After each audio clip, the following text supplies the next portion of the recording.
let me move you to a different subject, and that is you are working with Senator Cory Booker, a Democrat from New Jersey, on reestablishing federal voting rights to nonviolent felons who have served parole and et cetera. What of all the issues facing Congress at this point, what draws you to that? Is this about Republican inroads into minority communities? As I've traveled about the country and within my state talking to people, I found a number of people. In fact, as I've explored the issue, there's nearly 1 million people in our country who have lost their voting rights. In Kentucky, you lose your voting rights forever.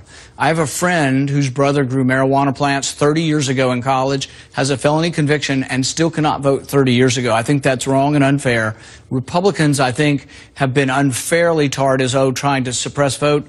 Here's a Republican who wants to enhance the vote. This is a much bigger problem than anything else limiting voting right now. Nearly 1 million people can't vote, and I want to help people get their right to vote back. And as we know, African Americans, percentage-wise, certainly make up a larger percentage of folks being incarcerated. I think the NAACP has estimated about a third of young black males are in jail. Is this a way for the Republican Party to begin outreach, which they have said for decades they needed to do, into minority communities? Well, I think it's both. I believe in the issue, but you're right. It is opening the door for me to talk to communities. 3 out of 4 people in prison are black or brown for nonviolent drug use. However, when you do surveys, white kids are doing drugs at an equal rate, and they're a much bigger part of the population. So why are the prisons full of black and brown kids?